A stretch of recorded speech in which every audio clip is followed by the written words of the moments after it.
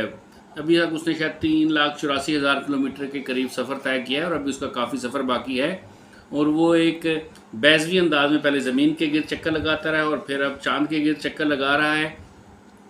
تو اس نے وہاں سے ایک میسج بھیجا ہے زمین پہ کہ میں اس وقت چاند کی گریوٹی میں داخل ہو گیا ہوں، اور اس گریوٹی کو میں فیل کر رہا ہوں۔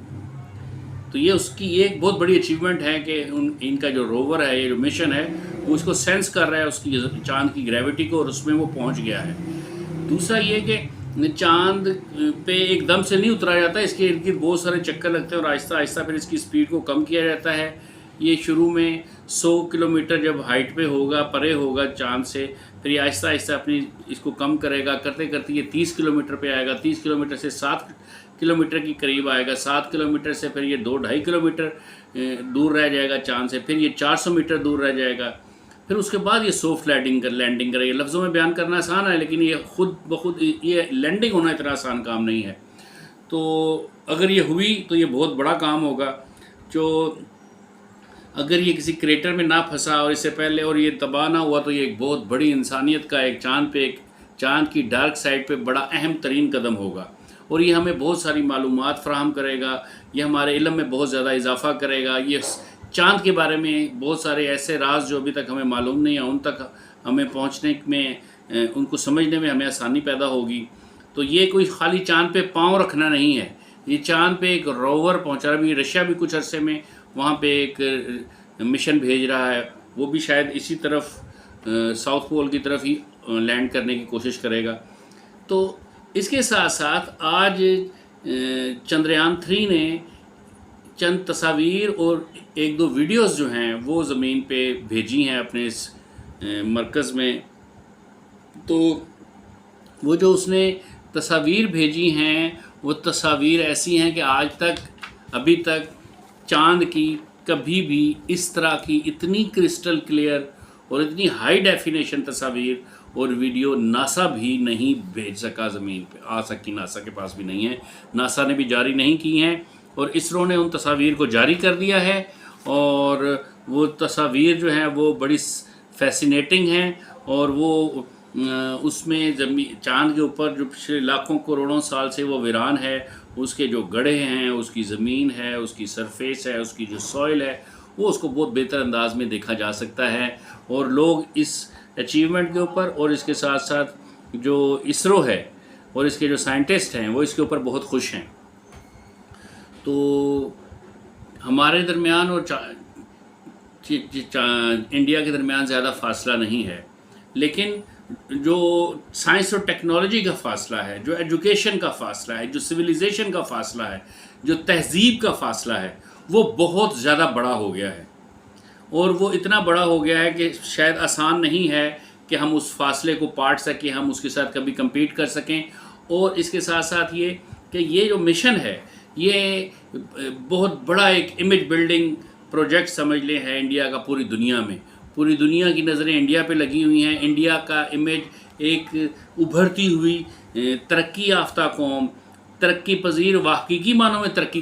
کی طرف گامزن قوم، سائنس اور ٹیکنالوجی میں سنجیدگی سے دلچسپی رکھنے والی قوم کے طور پہ دنیا میں متعارف ہو رہی ہے۔ اور اس کے ساتھ ساتھ جب یہ والا پروجیکٹ کرنے میں، یہ مشن کرنے میں کامیاب ہو جائیں گے، تو ناسا سمیت ایسا، ناسا اور بہت سارے اور اداروں کے اندر یہ کانفیڈنس پیدا ہوگا کہ مختلف پروجیکٹس جو ہیں وہ کانٹریکٹ کے طور پہ، جس طرح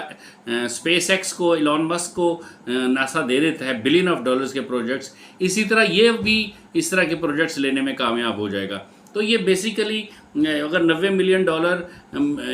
اس میں انویسٹ کیے ہیں انڈیا نے، تو اس انویسٹمنٹ کے نتیجے میں ہو سکتا ہے 9 لاکھ ملین ڈالرز جو ہے نا ان کے پاس آ جائیں. تو یہ بھی ایک انویسٹمنٹ ہے چاند پہ جانا اور اس کے اوپر کام کرنا. لیکن ہم تو چیچوں کی ملیاں نہیں پہنچ سکے ابھی تک. ہمیں تو چیچا وطنی تک پہنچنے میں راستے میں بہت ساری رکاوٹیں ہیں. ہماری تو ٹرین جو ہے وہ ہزارہ ایکسپریس کراچی سے جب لاہور پہنچنے لگتی ہے تو راستے میں اس میں 30 بندے مر جاتے ہیں، 10 بوگیاں الٹ جاتی ہیں اور 100 سے زیادہ آدمی زخمی ہو جاتے ہیں، اور پھر آخری وقت تک کوئی بھی ذمہ داری قبول نہیں کرتا ریلوے میں سے کہ یہ فالٹ اور غلطی کس کی تھی. تو کشادہ دلی کے ساتھ، حوصلے کے ساتھ، اچھے انسان کے طور پہ، وسیع القلب ہونے کی حیثیت سے، وسیع القلب ہونے کا ثبوت دیتے ہوئے پاکستان کو، پاکستانیوں کو، سائنس سے محبت کرنے والوں کو، چاند پہ شاعری کرنے والوں کو اس بات کی مبارکباد دینی چاہیے انڈیا کو کہ اس نے اتنا خوبصورت مشن اتنی محنت کے ساتھ چاند کے اوپر بھیجا ہے. اور دعا بھی کرنی چاہیے انسان ہونے کی حیثیت سے کہ مین کائنڈ، انسانیت کی فوز و فلاح کے لیے اور ترقی کے لیے یہ جو پروگرام ایک قدم انڈیا نے اٹھایا ہے، اس میں انڈیا، اللہ پاک اس کو کامیاب کرے اور ساری دنیا کے تمام انسانوں کو، تمام رنگ و نسل و مذہب اور زبان کے ڈفرنس کو خاطر میں لائے بغیر، ریسزم کو خاطر میں لائے بغیر، سب کو اس مشن سے پازیٹیولی فائدہ پہنچنا چاہیے. شکریہ.